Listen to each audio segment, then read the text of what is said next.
क्या आप जानते हैं ये है एक ब्यूटी कॉन्टेस्ट साल 2005 का। इसमें एक कंटेस्टेंट जो ये कॉन्टेस्ट जीतने वाली हैं, इनसे पूछा गया कि जीत का श्रेय आप किसको देंगी।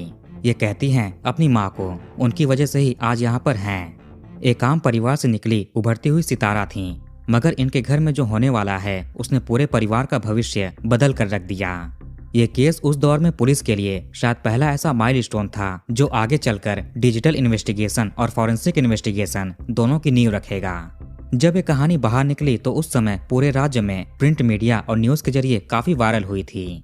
हर कोई इस केस के बारे में जानना चाहता था। अभी ये केस 18 साल के बाद फिर से चर्चा में आया है। आज भी इस केस के बारे में बात होती है। नमस्कार दोस्तों, तो क्या हाल चाल है आपके। आज हम बात करने वाले हैं मिस मेरठ फैमिली केस के बारे में। इस घटना की शुरुआत होती है उत्तर प्रदेश के मेरठ जिले के जागृति विहार या मेडिकल थाना क्षेत्र से। इसी जगह पर प्रेम प्रयाग करके एक कॉलोनी पड़ती है, जहां पर एक नॉर्मल सा परिवार रहा करता था। 65 साल के प्रेमवीर सिंह, इनकी पत्नी संतोष देवी जिनकी उम्र 62 साल थी, और 2 बच्चे, बेटा गौरव सिंह और बेटी प्रियंका सिंह। मीडिया के अनुसार एक और बेटी है जिनकी शादी हो चुकी थी और वो किसी दूसरे शहर में अपने पति बच्चों के साथ रहती। पिता प्रेमवीर जी यूपी पावर कॉरपोरेशन में जेई थे, यानी जूनियर इंजीनियर, जो कि रिटायर हो चुके थे। माँ होम मेकर थीं। एक बेटी की तो शादी हो ही चुकी है, बेटा बाहर रहकर जॉब करता। मीडिया के अनुसार इन्होंने ऑस्ट्रेलिया में पढ़ाई की और फिर बेंगलोर में रहकर जॉब करते थे। सबसे छोटी बेटी दिल्ली में रहकर पढ़ाई करती थी। घर में किसी भी चीज की दिक्कत नहीं, पैसे रुपए की भी प्रॉब्लम नहीं। ये लोग काफी अच्छे स्वभाव के थे। आस पड़ोस से भी ठीक ठाक बनती थी। रिश्तेदार भी घर पर आते रहते। वैसे घर में एक पेट डॉग भी था, डॉबरमैन ब्रीड का।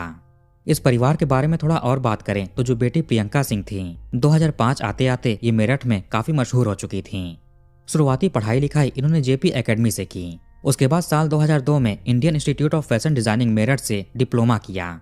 इनको फैशन की दुनिया में ही नाम कमाना था, कुछ बड़ा करना था। इसमें इनके माता पिता भी भरपूर सहायता करते हैं।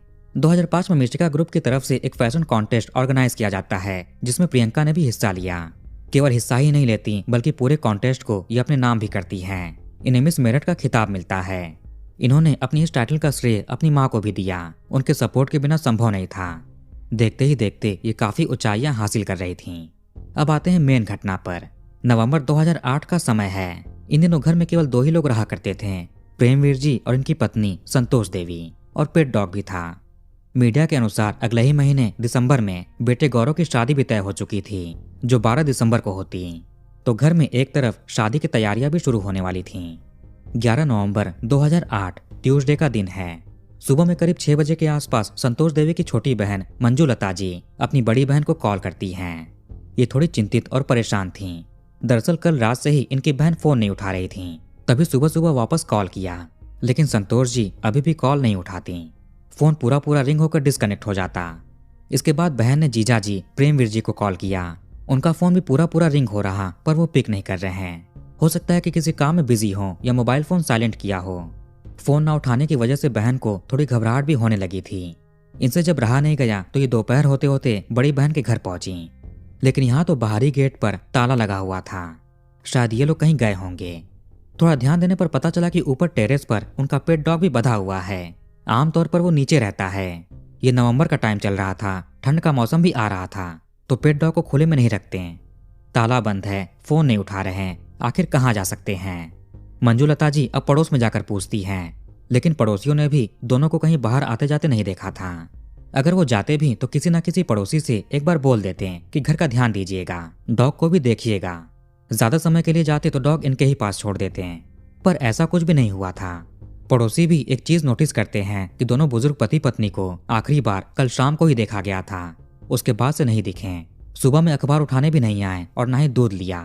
इसका मतलब कि सुबह से ही घर पर कोई एक्टिविटी नहीं हुई। बर्तन धुलने, साफ सफाई की भी आवाज नहीं आई। छत पर कपड़े सुखाने भी नहीं गए। धीरे धीरे कुछ पड़ोसी घर के बाहर इकट्ठा हो रहे थे और आपस में बातचीत भी कर रहे थे। इतने में मंजू लता जी ने अपने भाई मणिपाल जी को कॉल किया। उनके भी फोन को बहन और जीजा जी नहीं उठा रहे थे। वो भी परेशान होकर यहाँ के लिए निकल गए। बेटा और बेटियों को भी कॉल करते हैं पूछने के लिए। बड़ी बेटी और बेटा को भी आइडिया नहीं माता पिता कहाँ गए होंगे। अब मंजू लता जी जैसे तैसे खिड़की से अंदर झांक कर देखने की कोशिश करती हैं अंदर क्या चल रहा है। घर की सारी लाइट्स, इलेक्ट्रॉनिक अप्लायंसेस सब कुछ ऑन थे। अंदर के रूम का दरवाजा भी खुला हुआ था। दिन के समय में तो लाइट बंद रहती है, ऑन क्यों छोड़ा है? मंजुलता की बेचैनी और बढ़ने लगी। इन्होंने पड़ोसियों से बात करके अंदर जाने का फैसला किया। थोड़ी मशक्कत के बाद लोग मिलकर ताला हटाते हैं दरवाजा खोलकर अंदर गए। लिविंग एरिया में आते ही सामने की दशा देखकर लोगों के पैरों तले जमीन खिसक गई। मंजुलता जी बेहोश हो जाती हैं। इनको हॉस्पिटल भेजा गया। लोगों ने पुलिस को इस घटना की सूचना दी। तुरंत मेडिकल पुलिस स्टेशन के थाना प्रभारी अपनी टीम के साथ प्रेम प्रयाग कॉलोनी पहुंचे। घर के अंदर लिविंग एरिया में प्रेमवीर जी जमीन पर पड़े हुए थे। आसपास लाल पदार्थ भी बिखरे हुए थे। एक कमरे में संतोष देवी बेड पर पड़ी हुई थीं। दोनों की सांसें नहीं चल रही थीं। मिस मेरठ रह चुकी एक मॉडल के परिवार में ऐसी घटना हुई, पूरे शहर में बात फैलनी शुरू हो जाती है। खबर मिलते ही एसपी सिटी और एसएसपी भी मौके पर पहुंचते हैं। फॉरेंसिक टीम को भी साइंटिफिक एविडेंस इकट्ठा करने के लिए बुलाया गया। धीरे धीरे आम जनता भी यहाँ पर इकट्ठा होने लगे।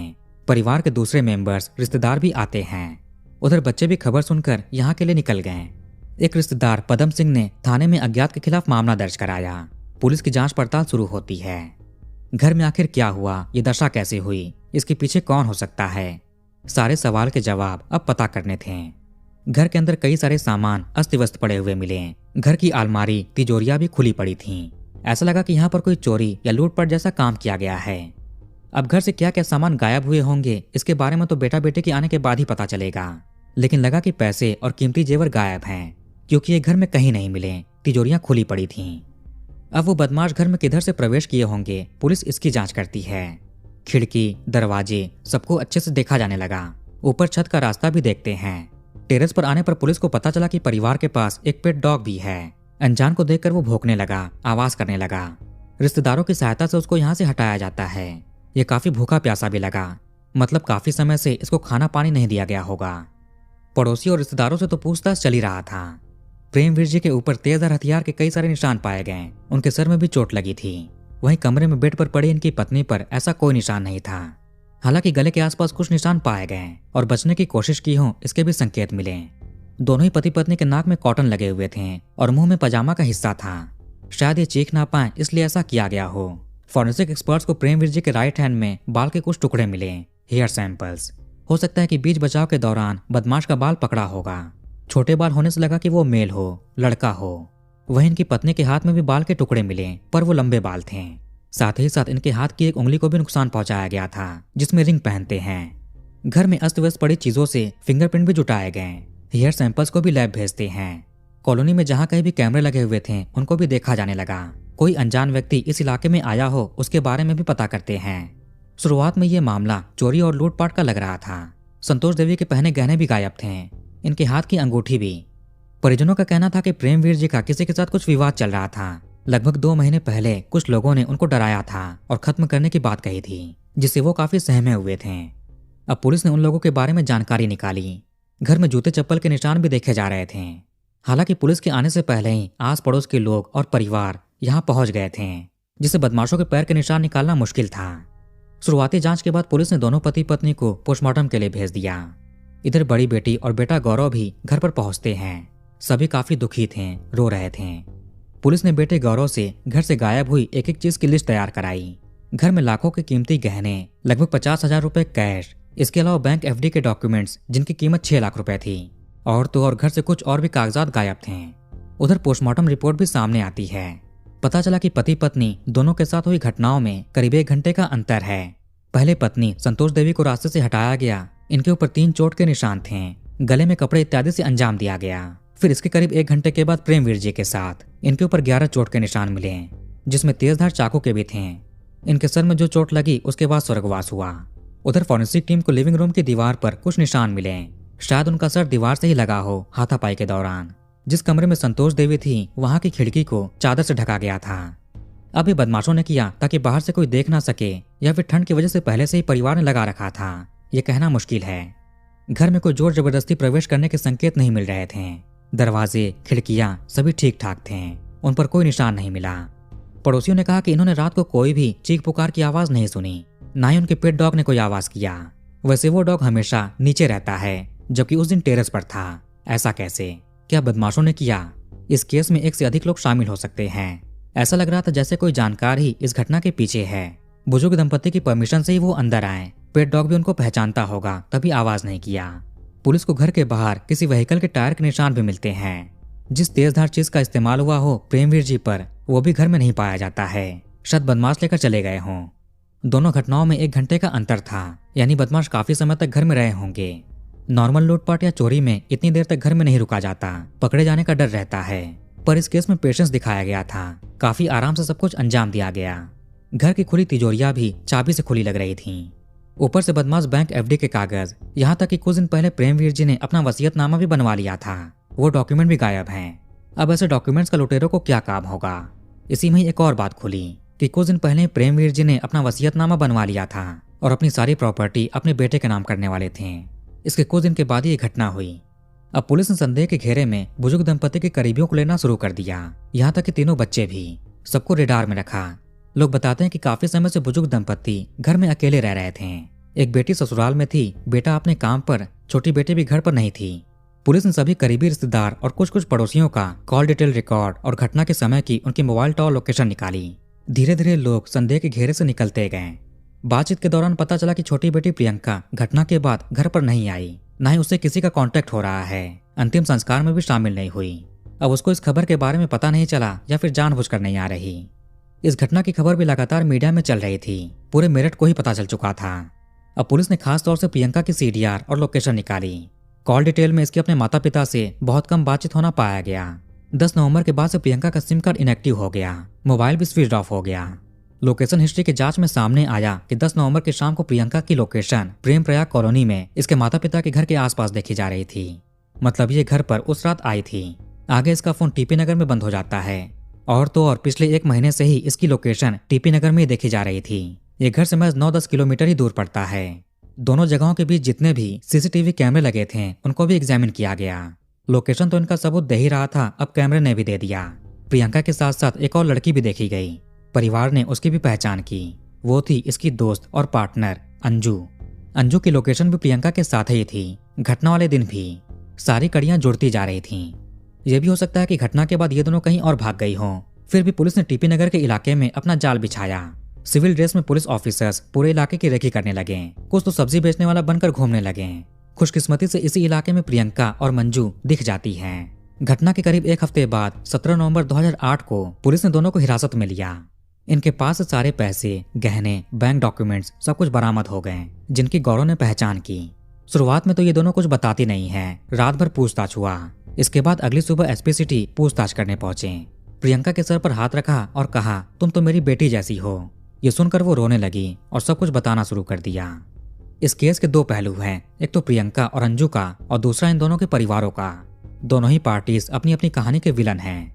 पहले आपको इन दोनों की कहानी बताते हैं। जैसा इन्होंने पुलिस और मीडिया से कहा, बचपन से ही प्रियंका की लाइफ काफी दुखों से भरी हुई थी। इसके पिता और भाई इसे पसंद नहीं करते थे, हाथ उठाया करते, घर के सारे काम करवाते।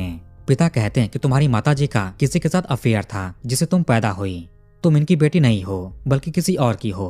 भाई भी कहता कि तुम हमारे परिवार की हिस्सा नहीं।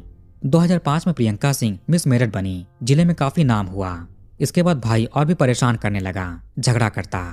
2006 में प्रियंका साउथ दिल्ली के गवर्नमेंट गर्ल्स पॉलिटेक्निक कॉलेज में एडमिशन लेती है। नोएडा के पास एक पीजी में रहने लगी। प्रियंका ने आरोप लगाया कि इसके भाई और पिता ने इसको घर से निकाल दिया था, जिसके बाद ये मेरठ के शास्त्री नगर में रहने लगी। गुरुद्वारे में भोजन करती, वहीं रहती। फिर दिल्ली में पढ़ने लगी। जब ये छुट्टी पर घर आती तो भाई इसको परेशान करता। कथित तौर पर उसने अपने किसी दोस्त विकास को बोला कि इसकी बहन को अपनी गर्लफ्रेंड बना लो। भाई के दोस्त भी अच्छा बर्ताव नहीं करते थे। इससे परेशान होकर जब प्रियंका घर नहीं आ रही थी तो एक बार भाई ने माँ के स्वर्गवास होने की झूठी खबर देकर बुलाया। माँ भी उन लोगों का ही साथ देती थी। प्रियंका का एक बॉयफ्रेंड भी बना जो किसी मल्टीनेशनल कंपनी में सीनियर एग्जीक्यूटिव था। आगे उसने भी प्रियंका को धोखा दे दिया और चला गया। ये काफी अकेली पड़ चुकी थी। वहीं अंजू अमरोहा के शहबाजपुर की रहने वाली है।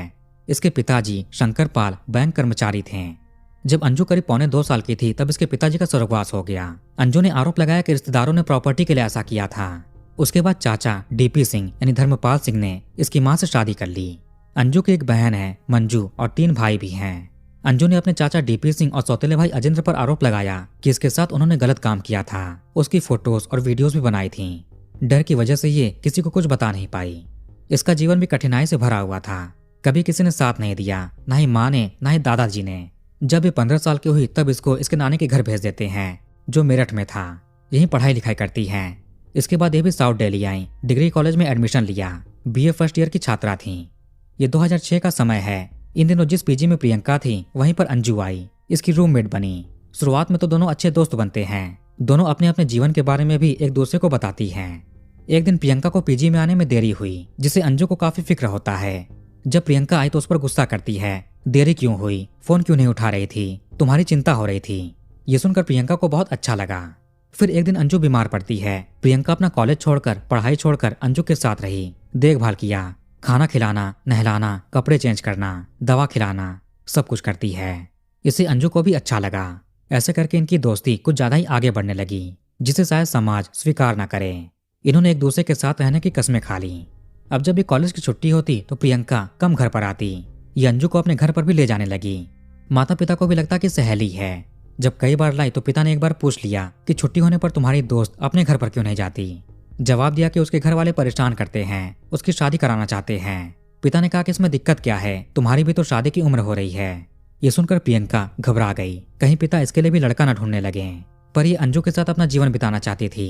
प्रियंका के परिवार के अनुसार कथित तौर पर अंजू उसको भड़का रही थी परिवार के खिलाफ कि तुम्हारे घर वाले बुरे हैं, रिश्ता स्वीकार नहीं करेंगे। इसने एक तरह से उसको अपने वश में कर लिया था। जिस माता पिता ने बचपन से पाल पोस कर बड़ा किया, पढ़ाया लिखाया, भाई दोस्त यार सभी प्रियंका के दुश्मन हो गए। 2007 में प्रियंका इंटीरियर डिजाइनिंग का कोर्स शुरू करती है, जो 2 साल का था। इसी दौरान मीडिया के अनुसार अंजू ने प्रियंका से कहा, इससे पहले कि तुम्हारे घर वाले तुम्हारी शादी करवा दें, तुम मेरे भाई अजेंद्र से बात करो, उसको प्रेम जाल में फंसाओ, उससे शादी करो। इसके बाद तुम मेरे घर पर आ जाओगी और फिर हम दोनों जिंदगी भर साथ रहेंगे। भाई तो घर पर होता नहीं है, काम पर रहता है। अंजू प्रियंका को अपने घर पर ले जाने लगी। प्रियंका ने अजेंद्र से बात करना शुरू कर दिया, कॉल पर भी बात करती। कई महीने ये लोग प्रेम भरी बातें करते रहे। फिर अचानक प्रियंका ने इग्नोर करना शुरू कर दिया। उसके पूछने पर बोली कि हमें टाइम पास नहीं करना चाहिए, जिंदगी भर रिश्ता निभाना है तो बोलो, शादी कर लो। अजेंद्र मान गया। अप्रैल 2008 में प्रियंका अपना कॉलेज छोड़ देती है। फिर अजेंद्र और अंजू के साथ उनके घर चली गई, अमरोहा। अजेंद्र से इसने कोर्ट मैरिज कर लिया। इस चीज से प्रियंका का परिवार बिल्कुल भी खुश नहीं हुआ। वो लोग इसके खिलाफ थे। उन्होंने अमरोहा देहात थाने में अजेंद्र के खिलाफ बेटी को जबरदस्ती उठा ले जाने का आरोप लगाकर रिपोर्ट दर्ज कराया, जिसे प्रियंका ने नकार दिया, कहा अपनी मर्जी से आई है। अप्रैल से लेकर मई, जून, जुलाई तक अमरोहा में ही रही अंजू के घर। अंजू और प्रियंका ने मीडिया में आगे बताया कि उन दिनों 2 महीने तक अंजू के चाचा डीपी सिंह और अजेंद्र ने इन्हें घर में बंद करके रखा, इनकी पिटाई करते हैं, गलत काम भी किया। ये सब कुछ दोनों सहेलियां आरोप लगाती हैं। इसके बाद दोनों बचकर दिल्ली चली गईं। वहां एनसीडब्ल्यू में शिकायत दर्ज कराई। प्रियंका ने अपने घर वालों के खिलाफ भी शिकायत की। कंप्लेन के बाद एक परिचित से प्रियंका अंजू के साथ सहारनपुर पहुंची, जहां पर एक फ्रेंड था तरुण, और फिर वहां से अमित के साथ मेरठ भेज दिया। मेरठ के टीपी नगर में दोनों लड़कियां रहने लगी। मीडिया के अनुसार नोएडा में प्रियंका ने जॉब की तलाश की, फिर सहारनपुर में किया। यहाँ पर जो दोस्त था तरुण, उसने जॉब दिलाने का प्रॉमिस किया, लेकिन वो धोखा दे देता है। अब प्रियंका की फैमिली भी सारी हरकतें जान चुकी थी कि बेटी का अंजू के साथ कैसा रिश्ता है। इसको पैसे भेजने भी बंद कर दिए। प्रियंका ने मीडिया में माता पिता पर यह भी इल्जाम लगाया कि पिता इसको आगे नहीं पढ़ाना चाहते थे और घर बुला रहे थे, तभी पैसे भेजने बंद कर दिए, जबकि इसको पढ़ना था, लाइफ में कुछ करना था।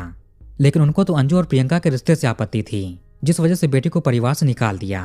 अब कोई रिश्ता नहीं रखना चाहते। भाई गौरव ने ही बहन की कॉलेज की फीस भरी थी, उसको एक स्कूटी भी खरीद कर गिफ्ट में दिया। पड़ोसियों का कहना है कि बचपन से ही प्रियंका खुश मिजाज थी, कभी घर से किसी तरह के झगड़े की आवाज नहीं आई। परिवार ने अच्छे से पालन पोषण किया। अगर घर में कोई आपत्ति होती तो उसको ब्यूटी कॉन्टेस्ट में क्यों भेजते? प्रियंका क्यों सबके सामने अपने टाइटल का श्रेय अपनी माँ को देती? इसको परिवार आगे क्यों पढ़ाता, दिल्ली क्यों भेजता? परिवार इसको सेटल करने के लिए भी दिल्ली गया था कि वहां पर कैसे रहेगी, सारा इंतजाम देखा। वहीं अंजू के चाचा डीपी सिंह ने भी सभी आरोपों से नकार दिए। वो तो अंजू को अपनी बेटी समझते हैं, उसकी सारी जिम्मेदारी उठाई, उसके पिता के जाने के बाद सारा फर्ज निभाया, किसी चीज की कमी नहीं रखी। मीडिया में यह भी बात है कि जब प्रियंका अपने ससुराल आई अमरोहा अजेंद्र से शादी करने के बाद, तो पति तो हमेशा घर से दूर रहता था। घर पर ही प्रियंका अंजू से मिलती थी, लेकिन परिवार के बाकी मेंबर्स के होने की वजह से ये मिल नहीं पाते थे, जिस वजह से इनको घर से निकलना था। लेकिन अब ये कैसे निकलेंगे, उसके लिए बहाना चाहिए। तभी इन्होंने सारा प्लान बनाया। प्रियंका अंजू के कंप्लेन के बाद एनसीडब्ल्यू ने अगस्त 2008 में नोटिस भेजा था, फिर 27 पेज का अक्टूबर में भेजा। अक्टूबर 2008 के कंप्लेन में लड़कियों ने कहा कि इनको डीपी सिंह और अजेंद्र से डर लग रहा है। वो अपने गुंडे बदमाशों के साथ थाने आ गए थे, जब पहली बार थाने में कंप्लेन लिखाने गई थी। ये सब सुनकर एनसीडब्ल्यू ने इनकी सुरक्षा के लिए इनको सेफ हाउस भेज दिया। एक एनसीडब्ल्यू की मेंबर बताती हैं कि वहां पर दोनों लड़कियां केवल 2 दिन रहीं, उसके बाद बिना बताए वहां से चली गईं। घर से तो दोनों का खर्च मिलना बंद हो चुका था, फिर काम कैसे चलता? एसएसपी के अनुसार प्रियंका और अंजू के बॉयफ्रेंड अंशुल और एक सहारनपुर के दोस्त के एटीएम कार्ड के जरिए खर्च चलता। प्रियंका चोरी चुपके अपनी माँ से कांटेक्ट करने का ट्राई करती है, लेकिन वो अपशब्द कहकर फोन रख देती। घटना से कुछ दिन पहले प्रियंका को खबर मिली कि पिता ने अपनी सारी प्रॉपर्टी भाई गौरव के नाम कर दी है, जिससे ये काफी नाराज हुई। पुलिस के अनुसार प्रियंका ने कहा कि मार्कशीट लेने के लिए 10 नवंबर की शाम अंजू के साथ घर पर गई थी। माँ ने इसको देखा और खुश होकर अंदर बुलाया। काफी दिन के बाद बेटी घर पर आई है। माँ बेटी के मुंह के सामने पुरानी बातें भूल गई थी। प्रियंका पेट डॉग को खिलाते हुए टेरेस पर ले गई और वहीं पर बांध दिया ताकि वो शोर ना करे जो भी नीचे होगा। फिर ये नीचे आकर माँ से बात करती है, प्रॉपर्टी का जिक्र किया। ये सुनते ही माँ गुस्सा हो जाती है। माँ ने कहा कि अब परिवार में तुम्हारी कोई जगह नहीं, जिसके साथ तुमको जहाँ पर भी जाना है अब जाओ, कोई मतलब नहीं। इसके बाद माँ बेटी में झगड़ा हुआ। झगड़ा करते करते ये बेडरूम में जाते हैं। पीछे पीछे अंजू भी गई। माँ ने अंजू को भी देखकर प्रियंका से कहा कि जब से ये लड़की आई है तब से तुम बदल गई हो, इसको छोड़ दो, इससे दूर रहो। इतने में ही प्रियंका ने कथित तौर पर गले पर हाथ रखा, फिर कमरे में पड़े हुए पजामे का यूज किया। पीछे से अंजू ने इनके हाथ पकड़े। कुछ ही देर में वो बेड पर बेहोश हो गईं। दोनों डर गईं। खिड़की पर चादर लगाया, बेडरूम का दरवाजा अंदर से बंद कर लिया। माँ के नाक से कुछ लाल पदार्थ भी आ गए थे। उनको रोकने के लिए प्रियंका कमरे में ही पड़े हुए एक दवाई वाली क्रीम लगाती है। उधर आवाज सुनकर पिता भी कमरे के पास आए। दरवाजा खटखटाया। करीब 1 घंटे तक दोनों उसी रूम में बैठी रहीं। ये क्या करें। 1 घंटे के बाद दरवाजा खोला। पिता ने सब कुछ देखकर चिल्लाने की कोशिश की, फिर उनसे भी हाथापाई की जाती है। उनका सर दीवार में लग गया, वो बेहोश हो गए। इसके बाद प्रियंका किचन से चाकू लेकर आई और उन पर चलाया। दोनों के ही नाक में कॉटन और मुंह में पजामा लगा दिया। ये घटना लूटपाट का लगना चाहिए, इसीलिए घर के कीमती सामान इन्होंने चोरी किए। सारे डॉक्यूमेंट्स भी ले लिए। माँ की अंगूठी भी प्रियंका ने निकाल ली। चाकू को भी एक नाले में फेंक दिया। ये लोग करीब 3 घंटे तक घर में रहे थे, लेकिन ये पुलिस से कहती हैं कि भोर के 4:30 बजे घर से निकली और रिक्शा लेकर अपने रूम पर गईं। लेकिन इसमें भी एक सवाल है कि इतनी सुबह में रिक्शा कहाँ मिलेगा। ये लोग फोन भी बंद कर लेते हैं। घटना वाली जगह पर जो बाल के टुकड़े मिले थे वो इनसे मैच हो गए। जब प्रेस कॉन्फ्रेंस हुआ तो पुलिस के सामने ही प्रियंका मीडिया पर भड़क जाती है। उनको खरी खोटी सुनाने लगी। दोनों ही महिलाएं सारा इल्जाम अपने अपने परिवारों पर ही मढ़ रहे थे। उन लोगों ने इनके साथ गलत किया। दोनों कैमरे के सामने अपना जुर्म स्वीकार करती हैं और सब कुछ बताया, पर इनका कहना था कि सब कुछ गलती से हुआ, जाने अनजाने में हुआ। हालांकि पुलिस का कहना है कि ये लोग प्लान बनाकर गई थी। इन्वेस्टिगेशन पूरी होने के बाद पुलिस ने इनके खिलाफ चार्जशीट दाखिल की। सेशन कोर्ट में मुकदमा शुरू हुआ। जब दोनों जेल में गई तो वहां पर हंगामा किया कि इनको साथ में रहना है, अलग जगह पर मत रखो। ये तब तक नहीं मानती हैं जब तक एक साथ नहीं आई। मजबूरन जेलर को भी मानना पड़ गया था। इनको एक साथ एक ही जेल में रखा गया। ये जहां पर भी रहेंगी एक साथ रहेंगी। 2010 में प्रियंका को बेल मिला। फिर ये अंजू के बेल के लिए भी भागदौड़ करने लगी। 2011 में अंजू को भी बेल मिला। अब ये कैमरे पर अपना बयान ही बदल देती है। कहा कि इन्होंने वो घटना अंजाम नहीं दी, बल्कि किसी और ने किया है। ये भी कहा कि हम उनका नाम नहीं बता सकते, अभी केस चल रहा है। इसके बाद इनके रिश्तेदार नार्को टेस्ट की डिमांड रखने लगे। ये केस सीबीआई को भी देना चाहिए। कोर्ट में केस चल रहा था। मई 2015 आ गया। लगभग 7 साल हो गए। अब तक प्रोसिक्यूशन वकील ने 16 गवाह पेश किए, वहीं डिफेंस वकील ने 3 गवाह पेश किए। 15 मई 2015 तक कोर्ट की सुनवाई पूरी होती है। इसके बाद 28 मई को जिला अदालत ने प्रियंका और अंजू को आईपीसी 302 के तहत उम्र कैद, डकैती के लिए 10 साल और चोरी के लिए 3 साल की सजा सुनाई। साथ में 30-30 हजार रुपए का जुर्माना भी लगाया। दोनों महिलाओं के वकील का कहना है कि आगे ये केस हाईकोर्ट में चैलेंज करेंगे। आज भी इस केस के बारे में बात होती है। इसमें प्रॉपर्टी में हिस्सा ना मिलने को लेकर सारा कुछ किया गया, ऐसा पुलिस का कहना था। जब प्रियंका अपने प्यार के लिए रिश्तों से अलग हो गई, प्यार के लिए अपने माता पिता से भी अलग हो गई, फिर उसी प्यार के लिए जायदाद क्यों नहीं छूट सका। तो वीडियो को यहीं पर खत्म करते हैं। आप कमेंट करके अपनी राय बताइए। इस वीडियो को लाइक और शेयर जरूर करिए और हमारे चैनल को सब्सक्राइब करके बेल आइकन ऑन कर लीजिए। मिलते हैं नेक्स्ट वीडियो में। धन्यवाद।